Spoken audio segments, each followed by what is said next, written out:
ప్రతి వ్యక్తి వారి జీవితంలో ఏదైనా ఒక దాని గురించి ఖచ్చితంగా ఏదో ఒక సమయంలో ఆలోచిస్తారా అంటే అది వారి యొక్క జరగబోయే భవిష్యత్తును గురించి. ఈ మధ్యకాలంలో మా ధన్య ఒక ప్రశ్న అడిగింది. అదేంటంటే మన ముందే ఉంటుంది కానీ మనకు కనబడదంట. ఏంటంట? మన ముందే ఉంటుంది కానీ మనకి కనబడదు. సరే, ఏదేదో గెస్ట్ చేస్తూ ఉంటే లాస్ట్కి చెప్పింది అది ఫ్యూచర్ అని చెప్పింది కదండి. ఫ్యూచర్ మన ముందు ఉంటుంది కానీ మనకి కనబడదు. అయితే ప్రతి వ్యక్తి వారి జీవితంలో ఏదో ఒక సమయంలో ఫ్యూచర్ గురించి ఖచ్చితంగా ఆలోచన చేస్తాము. ఫ్యూచర్ గురించి ఖచ్చితంగా కొన్నిసార్లు ఆందోళన కూడా పడుతూ ఉంటాం. ఎట్లా ఉంటుందో ఫ్యూచర్, ఇప్పటికైతే ఇలా ఉన్నాం కానండి, ఏమో అండి సమయం ఎలా మారిపోతుందో అండి, మనుషులు ఎలా మారిపోతారో అండి, పరిస్థితులు ఎలా మారిపోతాయో అండి అని చాలాసార్లు మనం భవిష్యత్తుని గురించి, ఫ్యూచర్ని గురించి మనం చాలాసార్లు చింతిస్తూ ఉంటాము, ఆలోచన చేస్తూ ఉంటాం. అయితే దేవుని వాక్యంలో దేవుని మీద ఆధారపడి రక్షణ పొందిన వారి యొక్క భవిష్యత్తు, వాళ్ళ ఫ్యూచర్ ఎలా ఉండబోతుంది అని దేవుని వాక్యంలో ఒక చక్కని వాగ్దానం ఉంది. చూడండి, 92వ కీర్తన 12వ వచనం అందరం కలిసి చదువుకుందాం. 92వ కీర్తన 12వ వచనం. నీతిమంతులు ఖర్జూర వృక్షము వలె మొవ్వవేయుదురు, లెబానోను మీది దేవదారు వృక్షము వలె వారు ఎదుగుదురు. యెహోవా మందిరములో నాటబడిన వారై వారు మన దేవుని ఆవరణములలో వర్ధిల్లుదురు.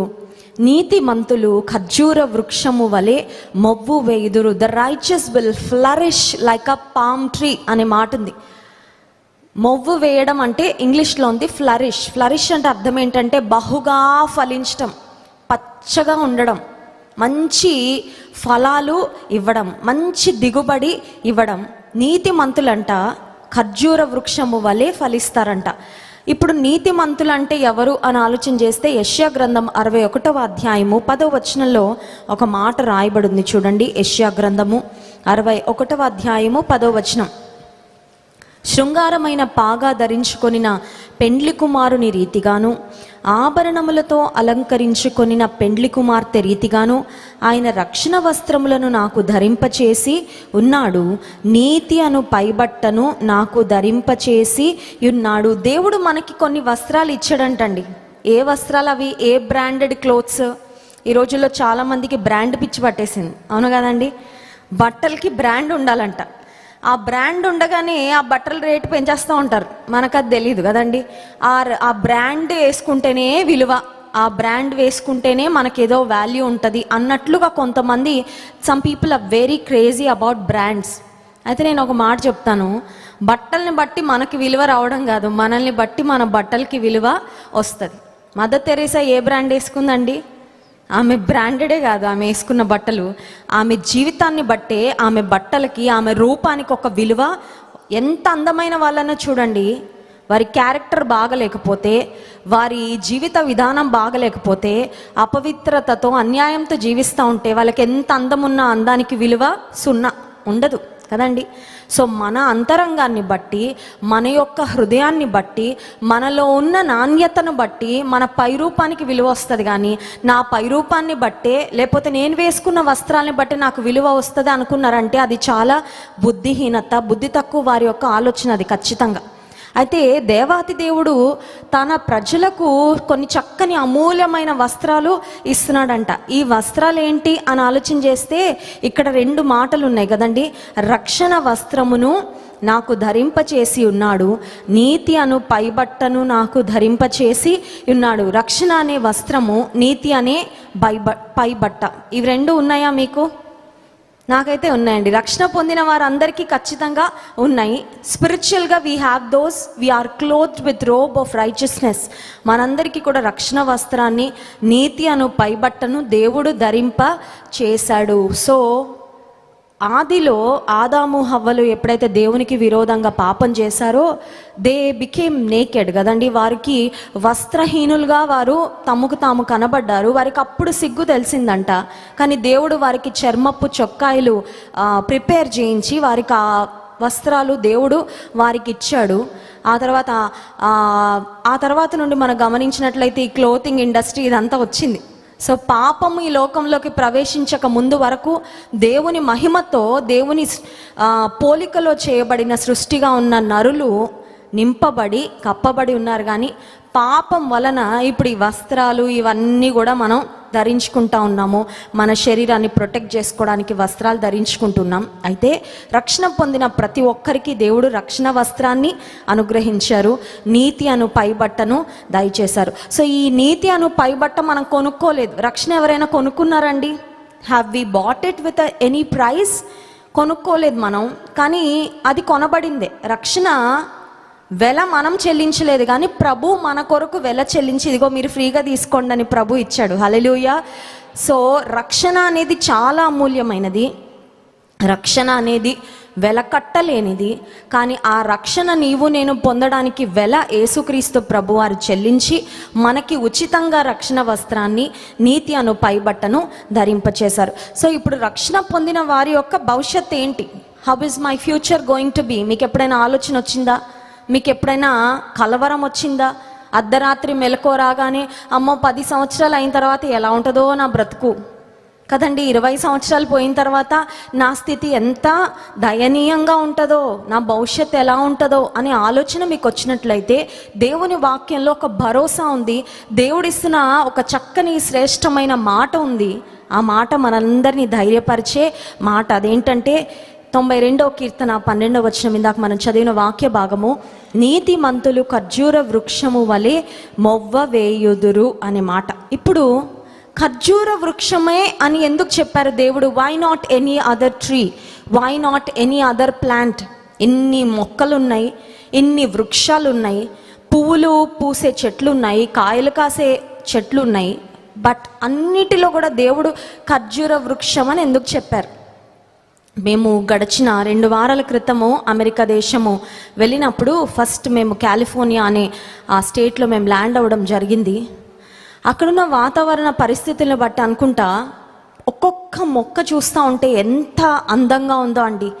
ఆ పువ్వులు చూస్తూ ఉంటే, ఆ కలర్స్ చూస్తూ ఉంటే, ఆ ఆకులలో ఉన్న డిజైన్ చూస్తూ ఉంటే, నేను ఎప్పుడు కూడా అన్ని రకాల మొక్కలు నేను ఎప్పుడు అబ్జర్వ్ చేయలేదు. నా చిన్న బ్రెయిన్ అమేజ్ అయిపోయింది. అబ్బా దేవా, ఇన్ని రకాల మొక్కలున్నాయా, ఇన్ని రకాల చెట్లున్నాయా, ఇన్ని రకాల వృక్షాలున్నాయా, ఇన్ని రంగుల పువ్వులున్నాయా, ఇవన్నీ కూడా నువ్వు మాస్టర్ డిజైనర్గా ఇంత చక్కగా ఈ సృష్టిని చేసావా ప్రభు అని వాటన్నిటిని చూస్తూ ఉన్నప్పుడు నాకు ముందు ఆలోచన రాలేదు. కానీ మరి కొద్ది గంటలు అయిన తర్వాత ఆలోచన వస్తే I started capturing them. These are God's beautiful creation. సృష్టిలో దేవుని యొక్క ఫుట్ ప్రింట్స్, దేవుని యొక్క ఫింగర్ ప్రింట్స్ కనబడతానే ఉంటాయండి. దేవుని యొక్క డిజైనింగ్, దేవుని యొక్క జ్ఞానం, దేవుని యొక్క ఆలోచన, దేవుని యొక్క ప్రణాళికలు ఎంత ఉన్నతమైనవో సృష్టిని చూస్తూ ఉన్నప్పుడు మనకి చాలా క్లియర్గా అర్థమవుతూ ఉంటుంది. అయితే ఇన్ని మొక్కలు, ఇన్ని చెట్లు ఉన్నప్పుడు దేవుడు ఖర్జూర వృక్షము అని ఎందుకు చెప్పారు అని ఆలోచన చేస్తే ఈ ఖర్జూర వృక్షానికి చాలా ప్రత్యేకతలు ఉన్నాయి. ఈ ఒక్కొక్క మాటను కూడా, ఆ ఖర్జూర వృక్షంలో ఉన్న ఒక్కొక్క క్వాలిటీని మనం జాగ్రత్తగా ధ్యానం చేసుకుంటూ వాటిని మన విశ్వాస జీవితాలకి మనం అన్వయించుకోవడానికి ఈ రాత్రికాల సమయంలో మనం ప్రయత్నం చేద్దాం. ఈ ప్రపంచంలో చాలా వృక్షాలు ఉన్నాయి, చాలా చెట్లు ఉన్నాయి, కానీ ఖర్జూర వృక్షానికి ఉన్న ఒక ప్రత్యేకత ఏంటంటే భయంకరమైన తుఫానులు, భయంకరమైన గాలులు, భయంకరమైన పరిస్థితులు ఏ వచ్చినా కూడా ఖర్జూర వృక్షం చనిపోకుండా సర్వైవ్ అవుతుందంటండి. హల్లెలూయా. సో దేవుడు నీతిమంతులు ఖర్జూర వృక్షం వలె మొవ్వు వేస్తారంటే అర్థం ఏంటంటే not that there will not be any challenges. దేవుని ప్రజలకు సమస్యలు రావు అని కాదు, దేవుడు గ్యారంటీ చేస్తుంది. మీ జీవితంలో ఏ తుఫాను రేగదు అని కాదు దేవుడు చెప్తుంది. దేవుడు ఇస్తున్న వాగ్దానం ఏంటంటే ఎన్నొచ్చినా మీ మీదకి అవి వచ్చినట్టు వెళ్ళిపోతూ ఉంటాయి, బట్ మీరు మాత్రం you will stand tall and you will stand strong. మీరు అలాగే నిలబడి ఉంటారు. ఈ చెట్టుకున్న ఒక అలవాటు ఏంటంటే ఎక్కువగా ఖర్జూర చెట్లు మీరు చూసినట్లయితే మిడిల్ ఈస్టర్న్ కంట్రీస్లో మనం చూస్తాం. చూడండి, దుబాయ్ కానీ, అబుదాబి కానీ, ఆయా ప్రాంతాలు, కువైట్ దేశం, ఇలాంటి దేశాల్లో చాలామంది ఉద్యోగాలు చేస్తూ ఉంటారు. వాళ్ళు భారతదేశానికి వచ్చేటప్పుడు ఖర్జూర పండ్లు పట్టుకొస్తారు. ఎందుకంటే అక్కడ తక్కువ రేటుకి దొరుకుతాయి, అక్కడ చాలా బెస్ట్ క్వాలిటీ దొరుకుతాయి. యూజువల్గా మరి మనలాంటి దేశాలకు ఖర్జూర పండ్లు మనం ఇంపోర్ట్ చేసుకుంటాం, కానీ మనకి ఎక్కడ కూడా ఎక్కువగా ఖర్జూర పండ్లు చెట్లు మనకి కనబడవు. కారణం ఏంటంటే ఈ ఖర్జూర చెట్టు భయంకరమైన వాతావరణ పరిస్థితులు ఉన్న దేశాల్లోనే పెరుగుతుంది. మనలాంటి సామాన్యమైన వాతావరణ పరిస్థితిలో పెరగదు. ఇప్పుడు భయంకరమైన వాతావరణ పరిస్థితి అంటే ఏంటంటే, మిడిల్ ఈస్టర్న్ కంట్రీస్లో మీరు చూసినట్లయితే పగలేమో భరించలేని ఎండ ఉంటుంది, రాత్రి అవగానే భరించలేని చల్లొచ్చేస్తుందండి. మీరు గల్ఫ్ దేశాలకు వెళ్తే మీరు చూడొచ్చు ఆ వెదర్ కండిషన్స్. పగలేమో తట్టుకోలేనంత వేడి, అదే రాత్రి అయ్యేసరికి మొత్తం రివర్స్ అయిపోతుంది, తట్టుకోలేనంత చలి. ఇప్పుడు ఈ ఖర్జూర వృక్షాలకు ఉన్న లక్షణం ఏంటంటే, అలాంటి కఠినమైన కఠోరమైన వాతావరణ పరిస్థితుల్లోనే అవి బాగా పెరుగుతాయి, బాగా థ్రైవ్ అవుతాయి. అంటే అర్థం ఏంటంటే అవి చాలా టఫ్ ట్రీస్ అన్నమాట. ఇప్పుడు విశ్వాస జీవితంలో మనకు కూడా ఆటుపోట్లు వచ్చినా ఖర్జూర వృక్షం వలె నీవు నేను ఉంటాను అంటే అర్థం ఏంటంటే, మన మీదకి వచ్చే పరిస్థితులు, మనం ఎదుర్కొనే పరిస్థితులు మనల్ని ఏమి కూడా ఎఫెక్ట్ చెయ్యలేవు. అవి వస్తాయి పోతే పోతాయి అంతే. కానీ దేవుడు మాత్రం మనల్ని చెట్టు వలె ఆయన కొరకు నిలబెట్టి మొవ్వు వేయినట్లుగా ఆయన మనల్ని నడిపించేవాడు. Difficult circumstances are not going to stop a strong Christian. నువ్వు బలమైన విశ్వాసివైతే నీ జీవితంలో నీకు వచ్చే కష్టాలు నిన్ను ఇంకా బలపరుస్తాయి, కానీ నిన్ను ఖచ్చితంగా బలహీనపరచవు. హల్లెలూయా. నువ్వు ఆ ఛాలెంజ్ నువ్వు తీసుకోగలవా? I'm asking you this question. ఈ ఆల్ నైట్ ప్రేయర్కి వచ్చిన మిమ్మల్ని ప్రశ్న అడుగుతున్నాను. నీ జీవితంలో ఒక సమస్య వచ్చింది, ఆ సమస్య రాగానే నీతో నీవు చెప్పుకోగలవా?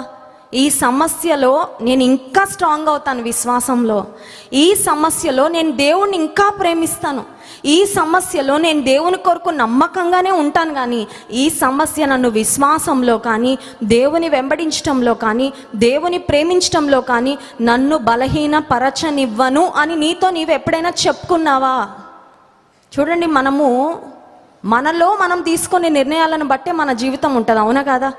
దైవజన్ జాన్ వెస్లీ గారు ఎప్పుడూ ఒక మాట చెప్తూ ఉంటారు, ఇక్కడ విన్న వాక్యము ఎంత బలమైన వాక్యం విన్నప్పటికీ, ఎంత శక్తి కలిగిన దేవుని మాటలు విన్నప్పటికీ, ఆ వాక్యాన్ని విన్న తర్వాత మంచి తీర్మానం తీసుకోకుండా ఊరికే వెళ్ళిపోతే ఈ వాక్యం కూడా ఏమాత్రం మన జీవితంలో ఫలించదు. చాలా వింటున్నాం కరెక్టే, కానీ దాన్ని మన జీవితంలో తీసుకొని ఈ మాటను బట్టి, ఈ వాక్యాన్ని బట్టి నేను ఇలా ఉండాలి, ఇలా ఉంటాను ప్రభువా అని ఒక తీర్మానం తీసుకుంటే ఆ విన్న వాక్యాన్ని బట్టి మన జీవితాలలో ఆశీర్వాదం ఉంటుంది, ఫలింపు ఉంటుంది. ఈ ఖర్జూర వృక్షాలలో ఉన్న ఒక శ్రేష్టమైన లక్షణం ఏంటంటే, భయంకరమైన వాతావరణ పరిస్థితుల్లోనే అవి బాగా పెరుగుతాయి. ఇంకొక మాట ఏంటంటే, చాలాసార్లు చూడండి, మనము ఏదైనా తుఫాను గాలులు వస్తూ ఉంటాయి. ఈసారి మనం ఎక్కువ చూసాము, సమ్మర్లో కూడా సడన్గా గాలి రావడం, సడన్గా వర్షం కురవడం. అట్లా కురిసి ఎప్పుడైతే గాలి వస్తుందో చాలా చెట్లు పడిపోతూ ఉంటాయి కదండి. కానీ ఈ ఖర్జూర చెట్లకి ఉన్న ఒక శ్రేష్టమైన లక్షణం ఏంటంటే, బలమైన గాలి వచ్చినప్పుడు అవి వంగుతాయి కానీ విరగవంటండి. హల్లెలూయా. వంగుతాయంట, బలమైన గాలి కాబట్టి న్యాచురల్, అదేదో నేను సూపర్ ట్రీ అన్నట్టు నిలబడదు. గాలి వచ్చినప్పుడు అది కూడా వంగుతుంది. అయితే దానిలో ఉన్న లక్షణం ఏంటంటే, ఆ తుఫాన్ అంతా వెళ్ళిపోయిన తర్వాత, సమసిపోయిన తర్వాత ఇలా వంగింది మళ్ళీ నెమ్మదిగా నిటారు పరిస్థితికి మళ్ళీ నిలదొక్కుని అది అలాగే ఉంటుంది. కానీ చాలా చెట్లు మనం చూస్తూ ఉంటే చాలా బలంగా కనబడతాయి, చాలా స్ట్రాంగ్ రూట్, చాలా స్ట్రాంగ్ స్టెమ్ ఉన్నట్లు మనకు కనబడుతుంది. కానీ తుఫాన్ రాగానే టక్కుమని విరిగిపోయి రోడ్డుకి అడ్డంగా పడిపోతాయి. ఆ తర్వాత ఒక్కసారిగా ఆ పెద్ద చెట్టు అంతా మోడు బారిన ఒక మోడులాగా మిగిలిపోతూ ఉంటుంది. ఖర్జూర వృక్షం వలె నీతిమంతులు మొవ్వు వేస్తారు అంటే అర్థం ఏంటంటే, శ్రమలు వచ్చినప్పుడు డెఫినెట్లీ వంగుతాం. వంగడం అంటే అర్థం ఏంటంటే వినయము, విధేయత, దీన మనసు శ్రమలు నేర్పిస్తాయండి. హల్లెలూయా. అందుకని శ్రమలు మేలే కానీ కీడు మాత్రం కాదు విశ్వాసులకి. ఎందుకంటే కొన్నిసార్లు మనలో తెలియకుండానే అహంభావము వచ్చేస్తూ ఉంటుంది, కొన్నిసార్లు తెలియకుండానే గర్వ స్వభావం వచ్చేస్తూ ఉంటుంది. శ్రమలు వచ్చినప్పుడు వంగుతామండి, తగ్గించుకోవడము నేర్చుకుంటాం, వినయము నేర్చుకుంటాము, విధేయత నేర్చుకుంటాం. ఇంకొక శ్రేష్టమైన లక్షణం ఏంటంటే, ఈ ఖర్జూర వృక్షంలో ఇట్స్ అబౌట్ ఇట్స్ ఫ్రూట్ఫుల్నెస్. అది ఎలాంటి ఫలాలు ఫలిస్తుందో ఈ ఖర్జూర వృక్షంలో మనం చూస్తాం.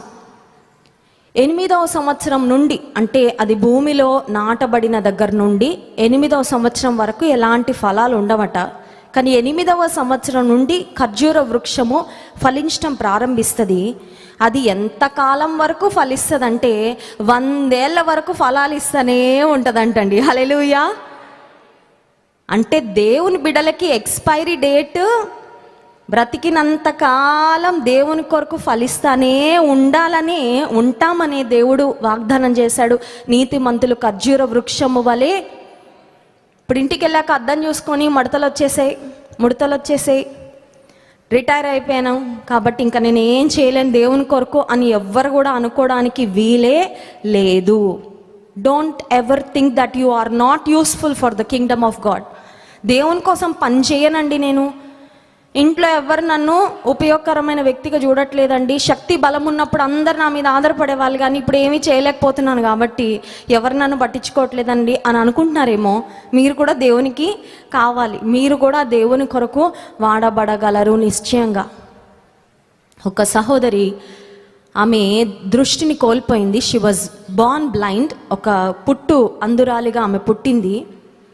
అయితే ఆమె జీవితంలో పెరుగుతూ ఉండగా రక్షణ పొందిన తర్వాత ఒక ఆశ వచ్చిందంటండి. ఆశ ఏంటంటే సువార్త ప్రకటించాలి. ఇప్పుడు సువార్త ప్రకటించాలంటే ఆమె ఇంటింటికి వెళ్ళగలదా? వెళ్ళలేదు. ఆమె కనీసం ఒక స్కూల్కి వెళ్ళి కూడా చదువుకోలేదు, ఇంటికే పరిమితం అయిపోయింది తనకున్న ఆరోగ్య సమస్యను బట్టి, లిమిటేషన్ బట్టి. అయితే ఆమెకి దేవుడు ఒక ఆలోచన ఇచ్చాడంట. అదేంటంటే ఆమెకు ఒక పెంపుడు పిల్లి ఉండేదంటండి. ఒకరోజు ఏం చేసిందంటే ఆ పెంపుడు పిల్లికి దాని మెడకి కరపత్రాలు కట్టి ఒక్కొక్క ఇంట్లో వదిలి రమ్మని దానికి ట్రైనింగ్ ఇచ్చిందంటండి ఆమె. పెంపుడు పిల్లి మెడకి కరపత్రాలు కట్టేసి దాన్ని ఒక్కొక్క ఇంటికి, మామూలుగా పిల్లిలు ఒక ఇంటి నుంచి ఇంకొక ఇంటికి తిరుగుతూనే ఉంటాయి. సో ఈ పిల్లిని దేవుని మెసెంజర్గా ఆమె ట్రైన్ అప్ చేసి దాన్ని వాడడము ప్రారంభిస్తే ఆమె చనిపోయే సమయానికి ఆమె పంపిన ఆ కరపత్రికల ద్వారా దాదాపు 300 మంది ప్రభు దగ్గరకు వచ్చారంట. హల్లెలూయా. If a blind woman who had so many limitations could save some souls for the kingdom of God, why not you and I? ఒక అంధురాలిగా ఉన్న ఆమె, ఒక దివ్యాంగురాలే దేవుని కొరకు 300 ఆత్మలను సంపాదిస్తే అన్నీ ఉన్నాయి, బాగానే చక్కగా ఉన్నాయి. మనం దేవుడి కొరకు వాడబడలేమా? ఖచ్చితంగా దేవుని కొరకు వాడబడాలని దేవుడు కోరుకుంటున్నాడు. ఈ డేట్స్లో మనం గమనించినట్లయితే మేల్ డేట్ పామ్ అంటారు, ఫీమేల్ డేట్ పామ్ ఏమో ఒక గెలకి 1000 ఖర్జూరాలు ఇస్తుందంటండి. ఒక్క గెలకి ఎన్ని ఖర్జూరాలు అంటే అది మామూలు దిగుబడి కాదు, చాలా అధికమైన దిగుబడి. ఒక మేల్ డేట్ పామ్ ఏమో దాదాపు సంవత్సరానికి 600 పౌండ్ల డేట్స్ ఇస్తుందంట.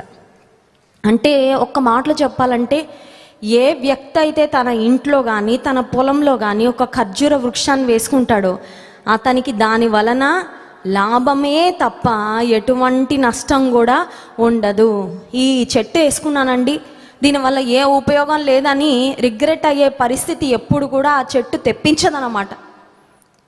యోహాను సువార్త 15వ అధ్యాయము 5వ వచనం చూడండి. యోహాను సువార్త 15వ అధ్యాయము 5వ వచనం. ద్రాక్షవల్లిని నేను, తీగలు మీరు. ఎవడు నా యందు నిలిచియుండునో నేను ఎవని యందు నిలిచియుందునో వాడు బహుగా ఫలించును. నాకు వేరుగా ఉండి మీరేమీ చేయలేరు. ఇక్కడ ఒక మాట ఉంది, బహుగా ఫలించును. He will bear much fruit. వ్యాపారం ప్రారంభించిన ఏ వ్యక్తి అయినా మీ ఆశ ఏంటంటే చాలా లాభం రావాలని కోరుకుంటున్నానండి అంటారు, అవునా కదా? ఇప్పుడు అకాడమిక్ ఇయర్ స్టార్ట్ అయింది, పిల్లలు స్కూల్కి వెళ్తున్నారు. నువ్వేం కోరుకుంటున్నావు ఈ అకాడమిక్ ఇయర్లో, నువ్వేం సాధించాలనుకుంటున్నావు అంటే చాలా మార్క్స్ వచ్చేసి హయ్యెస్ట్ క్లాస్లో నేనే ఉండాలని కోరుకుంటున్నాను, అవునా కదా అండి? ఈ లోక సంబంధంగా ప్రతి విషయంలో వి వాంట్ మోర్. యవనస్తులు ఉన్నారు, I want more fun, I want more entertainment, I want more enjoyment. ఈ జీవితాన్ని బాగా ఎంజాయ్ చేయాలి, బాగా ఆనందించాలి, బాగా సంతోషించాలని ప్రతి ఒక్కరు కూడా ఎక్కువ అధికమైన మోతాదులోనే మంచి వాటన్నిటినీ పొందుకోవాలని కోరుకుంటుంటే, నన్ను సృజించి ఈ లోకంలో ఆయన నిర్మించిన దేవుడు, బ్రతికింపజేస్తున్న దేవుడు కూడా కోరుకుంటున్నాడు ఏమనంటే బహుగా ఫలించాలని. కానీ కొంతమంది పరిస్థితి ఏంటంటే ఇంకా ఫలించడమే స్టార్ట్ చేయలే. They have not even started to be fruitful. బహుగా ఫలించడం సంగతి పక్కన పెట్టండి, కొంచెం కూడా ఫలించట్లేదు చాలామంది తమ జీవితంలో. కానీ దేవుడు కోరుకుంటున్నాడు బహుగా ఫలించాలని. 8వ వచనం, మీరు బహుగా ఫలించుట వలన నా తండ్రి మహిమపరచబడును, ఇందువలన మీరు నా శిష్యులు అగుదురు. బహుగా ఫలిస్తే దేవునికి మహిమ వస్తుందంట. హల్లెలూయా. ఈ రాత్రి కోరుకుందామా, బహుగా నేను ఫలించాలయ్యా, నన్ను బహుగా ఫలించే వ్యక్తిగా నువ్వు తీర్చిదిద్దు ప్రభా. ఇది ఇట్లా స్విచ్ చేసినట్టు కాదండి. బహుగా ఫలించడం అంటే లైట్ ఇలా వేయగానే వెలిగేటట్టు ఇట్స్ నాట్ ఆటోమేటిక్, అలా సడన్గా జరిగే విషయం కాదు.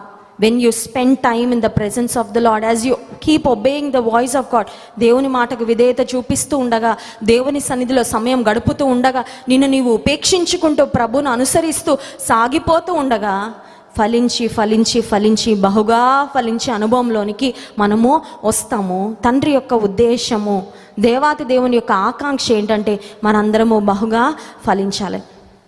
ఇప్పుడు మనం జ్ఞాపకం చేసుకున్నాం, ఒక ఖర్జూర వృక్షం దాదాపు 100 సంవత్సరాల వరకు ఫలాలు ఇస్తుందని.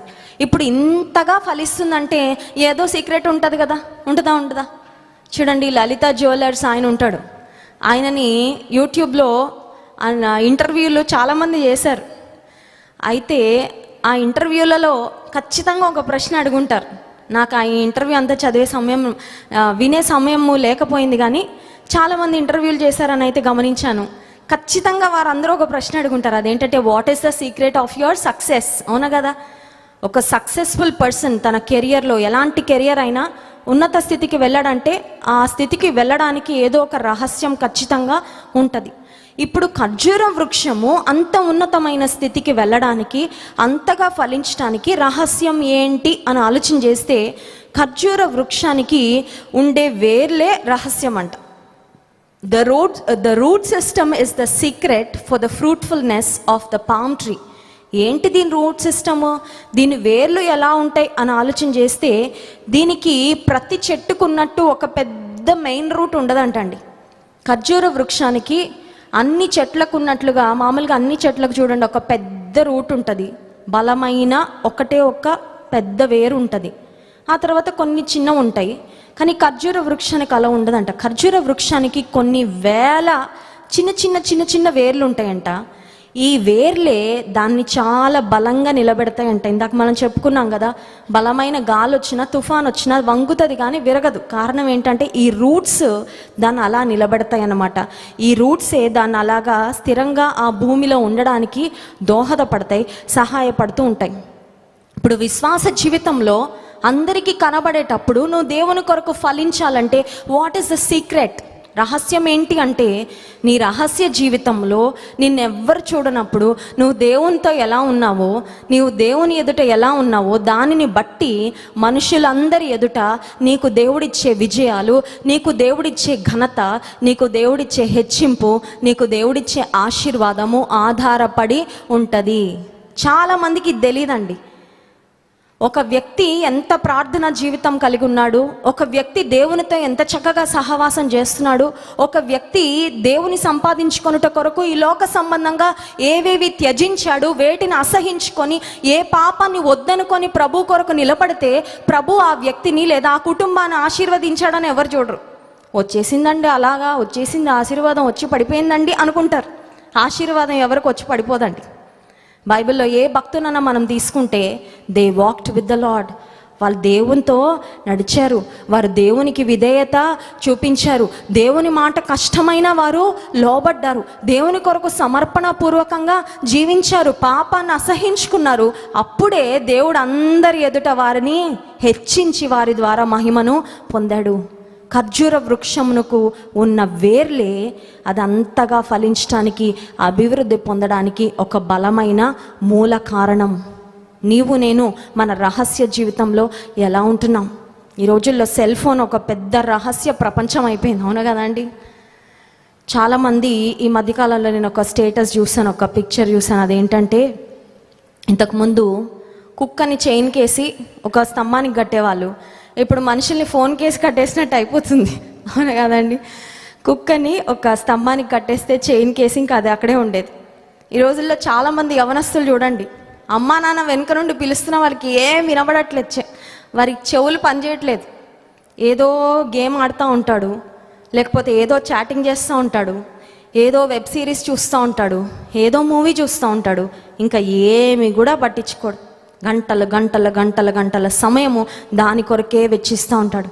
సెల్ ఫోన్లో చూడండి ఎన్ని భయంకరమైన అన్ని లోపల లోపల లోపల లోపల దాచేసుకుంటూ ఉంటారు. ఒకవేళ ఎవరైనా సెల్ ఫోన్ మీరు తీసుకుంటే వారు ఏం చూస్తున్నారో తెలియకుండా ఉండడానికి హిస్టరీ అంతా డిలీట్ చేసుకునే వాళ్ళు కూడా ఉంటారు. రోజు రాత్రి పడుకునేటప్పుడు పగలంతా ఏం వీడియోలు చూశారు, పగలంతా ఎన్ని భయంకరమైన దృశ్యాలు చూశారు, అవన్నీ మరి హిస్టరీ అని ఒకటి ఉంటుంది, చరిత్ర, ఆ చరిత్ర అంతా డిలీట్ చేసుకొని అమ్మయ్య అని పడుకునే వాళ్ళు ఉంటారేమో. నువ్వు నీ ఫోన్లో హిస్టరీ డిలీట్ చేసావు, కానీ దేవుని ముందు మాత్రం నీ హిస్టరీ నువ్వు ఎప్పటికీ డిలీట్ చేసుకోలేవు. అదంతా ఆయన దగ్గర రికార్డు మొత్తము ఉంది ఖచ్చితంగా. రహస్య జీవితంలో ఎవ్వరు చూడకుండా ఎన్ని పనులు చేస్తూ ఉంటారు ఎంతోమంది అండి. ఎన్ని కుటుంబాలు విచ్ఛిన్నం అయిపోతున్నాయి.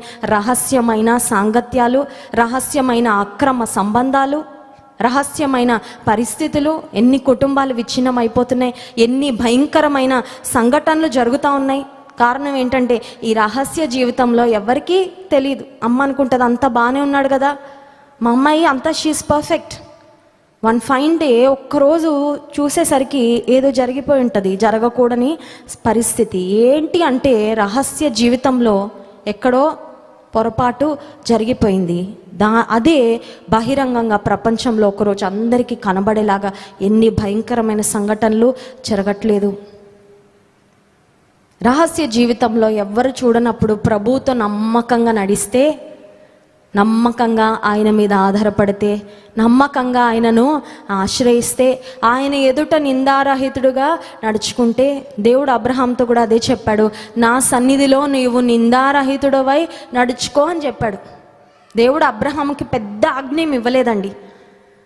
నిన్ను ప్రపంచానికే దీవెనకరంగా చేస్తాను, I will make you a blessing అనే ఆశీర్వాదం దేవుడు అబ్రహాముకి ఇవ్వక మునుపు ఒక ఆజ్ఞ కూడా ఇచ్చాడు. అదేంటంటే నా ఎదుట నువ్వు నిందారహితుడుగా నడుచుకోవాలయ్యా. మనుషులు చూస్తున్నారని కాదు అబ్రహాము, నా ఎదుట నడుచుకున్నాడు అబ్రహాము. అందుకే అందరి ఎదుట దేవుడు అబ్రహామును అంత ఉన్నతమైన స్థితికి హెచ్చించి ఆశీర్వదించాడు. ఖర్జూర వృక్షము దాని వేర్లే చాలా ప్రత్యేకమైనవి, ప్రధానమైనవి, అది ఫలభరితము అవడానికి. ఇక మరొక ప్రాముఖ్యమైన కారణం ఖర్జూర పండ్లలో ఉండే ఒక చక్కని లాభం ఏంటంటే ఆరోగ్యానికి ఖర్జూర పండ్లు చాలా, ఖర్జూరాల్లో ఎలాంటి వాతం ఉండదండి. కొన్ని చూడండి ఫ్రూట్స్ మనం తీసుకుంటే కొన్నిసార్లు సైడ్ ఎఫెక్ట్లు కూడా అయిపోతూ ఉంటాయి. ఆ మధ్యలో ఒకసారి నా దగ్గరకు ఒక సిస్టర్ వచ్చి చెప్తున్నారు, పలానా జ్యూస్ తాగితే చాలా మంచిదని నాకు ఎవరో సలహా ఇచ్చారండి. ఆరోగ్యానికి మంచిది అనగానే మంచిగా తాగేశాను. కొద్ది రోజులైక నా బాడీ మొత్తం నాకు ర్యాషెస్ వచ్చేసి నల్ల నల్ల మచ్చలు వచ్చేసి నేను చాలా ఇబ్బంది పడ్డానండి. అది కొంతమందికే పడుతుందంట, కొంతమందికి పడదంట. నాకు ఆ విషయం తెలియలేదు. కొన్ని ఫలాలు, కొన్ని మరి ఫ్రూట్స్, లేకపోతే కొన్ని వెజిటబుల్స్కి అట్లాంటి సైడ్ ఎఫెక్ట్స్ ఉంటాయేమో, కానీ ఖర్జూరాలు మనం తీసుకుంటే అందరికీ మంచిదే. అన్ని వయసుల వారు తీసుకోవచ్చు. ప్రాముఖ్యంగా రక్తహీనత ఎవరికైనా ఉంటే వాళ్ళు చక్కగా ఖర్జూరాలను తింటే హెచ్బి కూడా బాగా పెరుగుతుందని డాక్టర్స్ కూడా చెప్తూ ఉంటారు. ఇప్పుడు నీవు నేను ఖర్జూర వృక్షము వలె నీతిమంతులు మొవ్వు వేస్తారంటే అర్థం ఏంటంటే మనం ఎక్కడుంటే అక్కడ ఉపయోగమే, మనం ఎక్కడుంటే అక్కడ దీవెనే, మనం ఎక్కడుంటే అక్కడ ఇతరులకు మన వలన ఆశీర్వాదమే తప్ప మన వలన ఎవ్వరికి ఎలాంటి హాని జరగదని. హల్లెలూయా. దేవుని బిడ్డలంగా మనము ఉప్పు వలె ఉండాలని దేవుడు కోరుకుంటున్నాడు. You are the salt of this world. ఉప్పు నిస్సారం అయితే దేని వలన అది తిరిగి సారమగును. నిస్సారమైన ఉప్పులాగా కాదండి, సారవంతమైన ఉప్పులాగా మనం ఉండాలని దేవుడు కోరుకుంటున్నాడు. ఏ విధంగా అయితే ఖర్జూర ఫలాలు మనిషి యొక్క శరీరానికి, దేహానికి ఉపయోగకరమో, ఆరోగ్యకరమో, నీవు నేను కూడా ఎక్కడ ఉంటామో ఆ కుటుంబంలో లేదా మన ఉద్యోగ స్థలములో, మనమున్న ప్రాంతంలో, మన చుట్టూ ఉన్న వారికి మన వలన ఆశీర్వాదము కలగాలి. మన వలన ఒక్కరన్నా చెప్పగలగాలండి, ఈమె నాకు ఒక దీవెనకరంగా ఉంది, ఈ వ్యక్తి నా జీవితానికి ఒక ఆశీర్వాదం. ఎవరన్నా అట్లా చెప్పగలరా? పలానా వారిని బట్టి మేము దీవెన పొందామండి. కొంతమంది పరిస్థితి ఎలా ఉంటుందంటే ఇతరులను బట్టి వాళ్ళు దీవెన పొందాలనుకుంటారు, కానీ వారు ఎవరికైనా దీవెనకరంగా ఉండాలని చాలాసార్లు ఆలోచన చేయరు. అర్థమవుతుందండి? ఇతరుల వలన నాకెట్లా ఉపయోగం వస్తుందని ఆలోచించుకుంటారు చాలామంది. ఇతరుల వలన నేను ఎట్లా దీవెన పొందాలి, okay, that's fine, but how about being a blessing? ఇతరులకు నేను ఎలా ఆశీర్వాదకరంగా ఉండగలను? How can I add value to someone else's life? How can I be a blessing? How can I contribute for the well being of others? ఇతరులకు ఉపయోగకరంగా, ఆశీర్వాదకరంగా నేను ఎలా ఉండగలను అనే ఆలోచన. నీతిమంతులు ఖర్జూర వృక్షము వలె మొవ్వు వేయుదురంటే ఆశీర్వాద భరితమైన జీవితం. మరొకటి, ఈ ఖర్జూరాలు ఎంత విలువైనవంటే, ఎంత చక్కని పోషక పదార్థాలు వాటిలో ఉన్నాయంటే వాటిని దేశాలు దాటి మరీ పంపించి వాటిని కొనుక్కుంటూ ఉంటారు. అవునా కాదండి? పలానా దేశం నుండి వచ్చిన డేట్స్ అండి అంటే మనం బాగా కొనుక్కొని ఎక్కువ రేట్ అయినా తింటాం. ఎందుకంటే అవి నాణ్యమైనవైతే, అవి మన ఆరోగ్యానికి ఉపయోగకరమైనవైతే డబ్బైనా ఖర్చు పెట్టడానికి మనము వెనకాడము. ఇప్పుడు దేవుని ప్రజలు ఖర్జూర వృక్షం వలె మొవ్వు వేస్తారు అంటే అర్థం ఏంటంటే, నీ సాక్ష్యము, నీవు దేవుని యందు భయభక్తులు కలిగి జీవించిన నీ జీవితము, నీ యొక్క లైఫ్ యొక్క ఇన్ఫ్లుయెన్స్, నీ యొక్క ప్రభావము కొన్నిసార్లు నీ ఊరు దాటి, నీ రాష్ట్రం దాటి, కొన్నిసార్లు దేశం దాటి కూడా నీ జీవితము ఇతరులకు ఒక ఆశీర్వాదకరంగా, ఒక దీవెనకరంగా ఉంటుంది. హల్లెలూయా! ఎలా అయితే ఎక్కడో పండబడిన, ఎక్కడో ఎడారులలో పండిన ఖర్జూరాలు ఇక్కడ భారతదేశంలోకి మన ప్లేట్లోకి వచ్చి మన కడుపులోకి వెళ్ళి మనకు ఉపయోగాన్ని కలుగచేస్తున్నాయో, చరిత్రలో మనం చూసినట్లయితే దేవుని కొరకు తమ జీవితాలు అంకితం చేసుకొని దేవుని సువార్త ప్రకటించడానికి కంకణం కట్టుకొని కాంటినెంట్స్, ఖండాలు దాటి వెళ్ళి సువార్త ప్రకటించిన వాళ్ళు చనిపోయారండి. కానీ వారి వలన దేవుని వెలుగు ఖండాలు దాటింది. ఎక్కడో ఆఫ్రికా దేశానికి మిషనరీగా వెళ్ళిన డేవిడ్ లివింగ్స్టన్ గురించి ఈరోజు ఇక్కడ భారతదేశంలో, ఆసియా ఖండంలో ఉన్న మనం చెప్పుకొని స్ఫూర్తి పొందుతున్నాం. ఎందుకు అంటే వాళ్ళ ప్రభావము వాళ్ళున్న ఊరు కాదు, వాళ్ళున్న ఇల్లు కాదు, దేశాలు, ఖండాలు దాటింది ప్రభు కొరకు. హల్లెలూయా! మన ప్రభావం ఎంతవరకు ఉందండి? ఒక తల్లిగా ఉండి నీ పిల్లల్నే నువ్వు ఇన్ఫ్లుయెన్స్ చేయలేకపోతున్నావు, నీ పిల్లలకే నువ్వు మాదిరికరంగా ఉండలేకపోతున్నావు కొన్నిసార్లు. ఇక నీ సాక్ష్యం ఎక్కడెక్కడో వినబడే పరిస్థితి ఎక్కడుంది అసలు? ఇంటిలోనే సాక్ష్యాన్ని కాపాడుకోలేకపోతున్నామే, బయట సాక్షిగా ఎలా బ్రతకగలం? ప్రభు కొరకు ఇతరులను మనం ఎలా సంపాదించగలం? మొదట మన పరిచయం మన ఇంట్లోనే స్టార్ట్ అవ్వాలంటండి, తెలుసా? ఎక్కడ స్టార్ట్ అవ్వాలి? కొంతమంది ఊరంతా చక్కబెడతారు, ఇల్లంతా దిబ్బలా ఉంటుంది, పాడు దిబ్బలా, తెలుసా అండి? ఊరంతా తుడుస్తూ ఉంటారు, ఊరంతా బాగు చేస్తూ ఉంటారు, ఇంట్లో మాత్రం ఏమీ బాగు చేసుకోరు. అంటే నేను క్లీనింగ్ గురించి చెప్పట్లేదు. ఇంటిలో ఉన్న వారిని ప్రభు కొరకు సంపాదించుకోకుండా నువ్వు ఊర్లో వెళ్ళి ఎంత సేవ చేసినా దానివల్ల ఉపయోగము ఉండదు. ముందు ఇంటిని చక్కబెట్టుకోవాలి, ముందు ఇంటిలో వారి రక్షణను గురించి బాధ్యత వహించాలి, ముందు ఇంటిలోని వారి కొరకు భారంగా ప్రార్థన చేయాలి. ఎందుకంటే నీ ఇంటి వారి కోసం నీకున్న భారము ఇంకెవరికైనా ఉంటుందండి చెప్పండి? మన కుటుంబీకుల కొరకు మనకున్నంత భారం ఇంకెవరికైనా ఉంటుందా? ఉండదు. So start crying, start weeping, start praying for your family, for their salvation first. నేను అది చేశానండి, ఇది చేశానండి అని కొన్నిసార్లు సంతృప్తి పడతాం, కానీ మన సొంత ఇంటినే మనం రక్షణలోకి నడిపించుకోలేని పరిస్థితుల్లో ఉన్నామేమో. ఈ ఖర్జూర ఫలాలు దేశాలు దాటి, బార్డర్స్ దాటి చాలా దూరం వెళ్ళినట్లుగానే ప్రభు కొరకు మన జీవితాలు కూడా చాలామంది చెప్పుకోవాలండి. ఇప్పుడు చెప్పుకోవాలని జీవించాలని చెప్పట్లా, దేవునితో నడిస్తే నీ జీవితం గురించి నువ్వు ఎవరైనా చెప్పుకోవాలని నువ్వు అనుకోకపోయినా చెప్పుకుంటారు. ఎందుకంటే నీ జీవితము ప్రభువుతో నడిచే జీవితం కాబట్టి నీవు గమనించకుండానే చాలామంది నిన్ను నన్ను గమనిస్తూ ఉంటారు. కాబట్టి వారు మన జీవితాన్ని చూసి ఎన్నో నేర్చుకుంటారు, వాళ్ళు మనతో చెప్పినా చెప్పకపోయినా. చాలామంది నిన్ను చూసి అనుకరిస్తారు. When you follow the Lord with all your heart, పూర్ణ హృదయంతో నీవు దేవుని అనుసరిస్తే నిన్ను తెలియకుండానే చాలామంది ఫాలో అవుతారు, తెలుసా? అందుకే అపోస్తలుడైన పౌలు అంటాడు, నేను క్రీస్తును పోలి నడుచుకున్న ప్రకారము మీరు నన్ను పోలి నడుచుకోండి అని. అందరం ప్రభువును పోలి నడుచుకోవాలి, కానీ but sometimes we look for people who are an example. కొన్నిసార్లు మనము ఎవరైనా నా ఎదుట ఒక మాదిరి ఉంటే ఎంత బాగుండని కోరుకుంటాం, అవునా కాదా అండి? నేను చెప్పగలను, నా జీవితంలో నా తల్లి, ఆమె యొక్క జీవితం నన్ను ఎంతో ప్రభావితం చేసింది. అందుకే నేను అనుకునేదాన్ని, పెద్దయ్యాక ఒక్క బిడ్డని నాకు దేవుడు ఇచ్చిన, ఆ బిడ్డని నా తల్లి నన్ను పెంచినట్టు నేను పెంచాలని తీర్మానం తీసుకున్నాను. ఎందుకంటే that is the example she said for me. ఎవరినైనా మా తల్లి మాట్లాడుతుంటే ఫోన్లో నేను గమనిస్తూ ఉండేదాన్ని. మా మమ్మీకి కూడా తెలియదు అది. కష్టంలో ఉంటే వాళ్ళతో ఎలా మాట్లాడుతున్నారు, ఇబ్బందిలో ఉంటే వాళ్ళు ఎలా పరామర్శిస్తున్నారు, ఎలా ఆదరిస్తున్నారు, ఎలా ప్రేమిస్తున్నారు, అన్నీ గమనిస్తూ ఉండేదాన్ని. ఒక కుమార్తెగా నా చిన్న వయసులో నాకు తెలిసింది ఒకటే, మా మమ్మీని ఇమిటేట్ చేయడమే, తల్లిని అనుకరించడమే తెలుసు. అండ్ ఐ థాట్, నాకు ఒక్క కూతురు పుడితే మా మమ్మీ నన్ను పెంచినట్టు నేను పెంచుతాను. దేవుడు నమ్మి ముగ్గురిని ఇచ్చేశాడు, కానీ ముగ్గురిని ప్రభు కొరకు పెంచాలనేది ఒక్కటే నా ఆశ. దేవుడు నిన్ను నీ కుటుంబం కొరకు, నీ చుట్టూ ఉన్న వారి కొరకు ఒక ఆశీర్వాదకరంగా, ఒక పర్సన్ ఆఫ్ ఇన్ఫ్లుయెన్స్గా దేవుడు ఉంచాలి అని ఆశపడుతున్నాడండి. నేను రీసెంట్గా మేము కుటుంబంగా అమెరికా దేశం వెళ్ళినప్పుడు నాకు చాలా ప్రియమైన స్నేహితురాలు, ఆమె అమెరికన్, తన పేరు స్టేసీ. కుటుంబానికి నేను దూరంగా ఉన్నాను, తల్లిదండ్రులకు దూరంగా ఉన్నాను. అనుదినము నా తల్లికి ఫోన్ చేసి గంట సేపు మాట్లాడేదాన్ని. అక్కడ ఏం జరిగేవో ప్రతిదీ చెప్పేదాన్ని మా మమ్మీకి. దూరంగా, అన్ని వందల వేల మైళ్ళు దూరంగా ఉన్నప్పుడు తల్లిదండ్రికి మనం ఏం చెప్తే అదే నమ్ముతారు, అదే నమ్మాలి కూడా, ఎందుకంటే వారికి వేరే ఆప్షన్ ఉండదు. కానీ నేను అన్నీ చెప్పేదాన్ని అండి.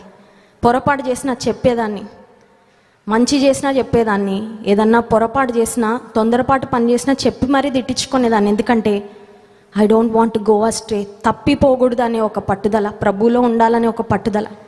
అయితే నేను అమెరికా దేశంలో ఉన్నప్పుడు, ప్రభువా, తల్లికి ఇంత దూరంగా ఉన్నాను కానీ నాకు ఇక్కడ ఆత్మీయంగా ఐ వాంట్ సమ్వన్, నాకు ఎవరైనా ఒకరు ఉంటే బాగుండని ఒక ఆశ ఉండేది. కానీ అక్కడ నాకు ఎవరు ఆత్మీయులు కనబడలేదండి. చాలామంది మరి సంఘానికి వెళ్ళినప్పటికీ ఏదో నామకార్థంగా ఉండేవారు తప్ప నాకు ఆత్మీయులు ఎవరు కనబడలేదు. ఒక్క అమెరికన్ సిస్టర్ నా వర్క్ ప్లేస్లో నాకు కనబడింది. She was like a big sister to me. నాకు ఒక అక్కలాగుంది. ఆమె అమెరికనే కానీ మా మనసులు కలిసిపోయాయండి. నేను ఖచ్చితంగా చెప్తాను, నా తల్లి తర్వాత నా హృదయానికి చాలా దగ్గరగా ఆమెను దేవుడు పెట్టాడు. She was like a big sister to me. నేను ఆమెతో మొన్న అమెరికాకి వెళ్ళినప్పుడు ఒక మాట చెప్పాను, ఏంటంటే, స్టేసీ, ఈరోజు నేను చాలామందికి బ్లెస్సింగ్ ఉన్నాను, కానీ నేను యూఎస్లో పెళ్ళవక ముందు నేను ఒక్కదానికి ఉన్నప్పుడు you were a blessing to me. నువ్వు నాకు బ్లెస్సింగ్ ఉన్నావు, కానీ ఈరోజు నన్ను చాలామందికి దేవుడు బ్లెస్సింగ్గా చేశాడు. బట్ నా జీవితంలో నిన్ను కూడా దేవుడు చాలా బలంగా వాడుకున్నాడు. I'm sure her heart was full. ఆమె హృదయం ఆ మాటకి ఖచ్చితంగా నిండి ఉంటుందని నేను చెప్పగలను. ఒకరోజు నేను ఫోన్ చేసి అమెరికాకు నా ఫ్రెండ్తో దేవుడు నన్ను ఎలా వాడుకుంటున్నాడు అవన్నీ చెప్పి, ఆమెను నా జీవితంలో ఎలా వాడుకున్నాడో ఆమెతో కూడా చెప్పినప్పుడు ఆమె చెప్పింది, ఆమెకి కన్నీరు గారిపోయాయంట.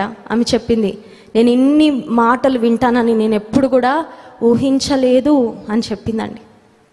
ఎందుకు ఈ మాట చెప్తున్నానంటే, you can touch someone's life. ఆమె ఆ రోజు అనుకోని ఉండదు ఈరోజు దేవుడు నన్ను ఇట్లా వాడుకుంటాడని.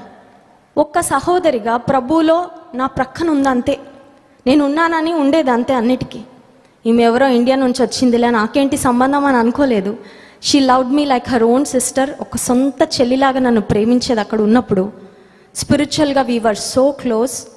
ఆత్మీయంగా చాలా దగ్గరగా ఉండేవాళ్ళం, దేవుడి విషయాలు ఎన్నో చెప్పుకునేవాళ్ళం.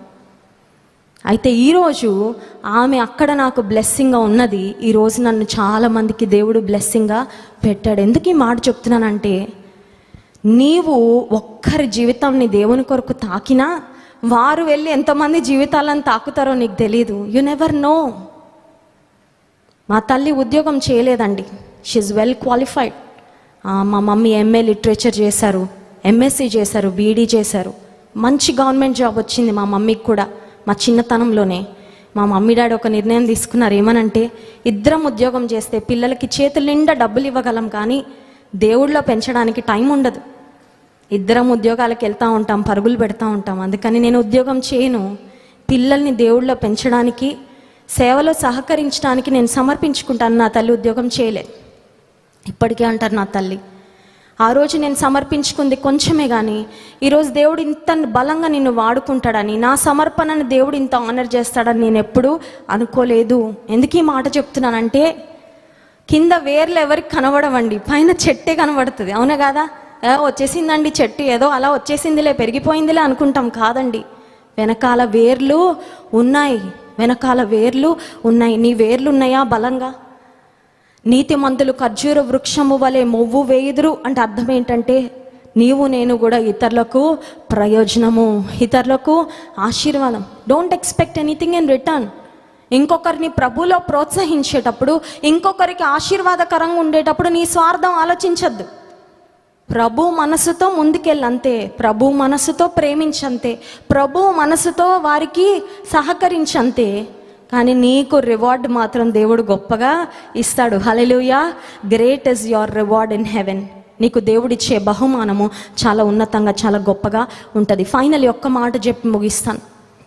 నీతిమంతులు ఖర్జూర వృక్షం వలె మొవ్వు వేస్తారంటే, ఖర్జూర చెట్టు యొక్క ఫలాలను గురించి మాట్లాడుకున్నాం, ఎటువంటి వాతావరణ పరిస్థితుల్లో పెరుగుతుందో మాట్లాడుకున్నాం, తుఫానులు వచ్చినప్పుడు ఎలా నిలబడుతుందో మాట్లాడుకున్నాం. అయితే ఖర్జూర వృక్షం యొక్క వేర్ల గురించి కూడా, చెట్టు యొక్క వేర్ల గురించి కూడా మాట్లాడుకున్నాం. అయితే ఇప్పుడు ఖర్జూర చెట్టు పెరగాలంటే ముందు ఒక సీడ్ ఉండాలి. అవును కదా? విత్తనం లేకుండా రాదు, ఏ మొక్క రాదు, ఏ చెట్టు కూడా రాదు. ఇప్పుడు విశ్వాస జీవితంలో నీవు నేను బహుగా ఫలించాలంటే వీ నీడ్ దట్ సీడ్. ఆ విత్తనం రావాలి, కావాలి. అందుకే మీరు అప్పుడప్పుడు చూడండి, మనం టీవీలో చూస్తున్నప్పుడు కొన్ని యాడ్స్ వస్తూ ఉంటాయి వార్తల మధ్యలో, ఈ మంచి విత్తనాలు అని ఒక యాడ్ వస్తూ ఉంటుంది, చూసారండి? నాణ్యమైన విత్తనాలు, ద బెస్ట్ సీడ్. ఎందుకంటే మంచి విత్తనాలు వేస్తే బలమైన చెట్లు వస్తాయి, మంచి దిగుబడి వస్తుంది. ఏదో లెస్ క్వాలిటీ, తక్కువ క్వాలిటీ విత్తనాలు విత్తితే వచ్చే ఫలాలు వచ్చేవి కూడా అలాగే ఉంటాయి. ఇప్పుడు విశ్వాసంలో బహుగా ఫలించాలంటే, శ్రమలు అనే తుఫానులు మన మీదకి వచ్చినా ప్రభు కొరకు స్థిరంగా నిలబడాలంటే, ఇప్పుడు మన జీవితంలో ఆ విత్తనం ఏంటి అని ఆలోచన చేస్తే, మత్తయి సువార్త 13వ అధ్యాయము 3వ వచనం చూడండి. మత్తయి సువార్త 13వ అధ్యాయము 3వ వచనం. ఆయన వారిని చూచి చాలా సంగతులను ఉపమాన రీతిగా చెప్పెను. ఎట్లనగా, ఇదిగో విత్తువాడు విత్తుటకు బయలు వెళ్ళెను. వాడు విత్తుచుండగా కొన్ని విత్తనములు త్రోవ ప్రక్కను పడెను, పక్షులు వచ్చి వాటిని మృంగివేసెను. కొన్ని చాలా మన్ను లేని రాతి నేలను పడెను. అక్కడ మన్ను లోతుగా ఉండనందున అవి వెంటనే మొలిచెను. కానీ సూర్యుడు ఉదయించినప్పుడు అవి మాడి వేరు లేనందున ఎండిపోయెను. కొన్ని ముండ్ల పొదలలో పడెను, ముండ్ల పొదలు ఎదిగి వాటిని అణచివేశను. కొన్ని మంచి నేలను పడి, ఒకటి 100 ఒకటి 60 ఒకటి 30 ఫలించెను. 23వ వచనం చూడండి. మంచి నేలను విత్తబడిన వాడు వాక్యము విని గ్రహించువాడు, అట్టివారు సఫలులై ఒకడు 100 ఒకడు 60 ఒకడు 30 ఫలించును. ఇప్పుడు విత్తనం ఏంటి? What is the seed? వాక్యమే విత్తనం.